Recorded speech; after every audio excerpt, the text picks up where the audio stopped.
Des centaines de camions transportant des sols et des débris contaminés traversent les routes côtières de Fukushima. Ils sont transportés vers un site d'élimination provisoire.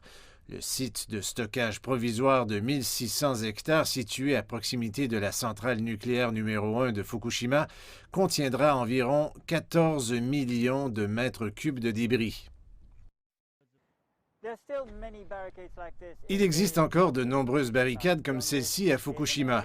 Au-delà, il y a une zone classée comme une zone où il est difficile de retourner avec un niveau de radiation élevé. Dans l'une de ces zones, il existe une zone de stockage intermédiaire pour les déchets radioactifs. Le temps, au-delà de ces barricades, s'est arrêté pendant les 10 dernières années et rien ne bougera pendant au moins 30 ans. Plus de 2300 propriétaires fonciers ont dû céder leurs terres pour le site de stockage nucléaire et maintenant ils se demandent s'ils les récupéreront un jour.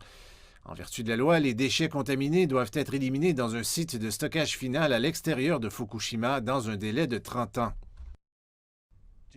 Lors d'une session de la chambre basse de la Diète, Emi Kaneko de la circonscription de Fukushima a demandé au ministre de l'Environnement Koizumi s'il y avait une possibilité de prolonger le contrat de 30 ans. Le ministre a dit non pour le moment. Cela signifie-t-il qu'il y a une possibilité? Monma est confronté à un dilemme. Il espère y retourner un jour, mais il sait que ce jour ne viendra peut-être jamais. Il a pris sa caméra pour filmer sa maison à l'intérieur de la zone restreinte pour documenter à quoi elle ressemblait. Ses émotions le submergèrent de voir ce qu'il était devenu de cette maison et de ses champs. Peut-être que je ne pourrai plus y vivre. Nous n'aurons peut-être pas besoin de se laisser passer pour entrer dans notre propre maison.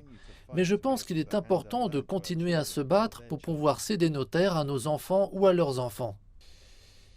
Selon une enquête, plus de 80% des personnes en dehors de Fukushima ont déclaré n'avoir jamais entendu parler de l'obligation de stocker les débris contaminés provenant des travaux de décontamination à Fukushima en dehors de la préfecture pour leur élimination finale. Le gouvernement n'a pas encore présenté de feuille de route pour l'élimination finale des déchets dans une installation en dehors de la préfecture d'ici mars 2045. Sans elle, les débris resteront indéfiniment à Fukushima.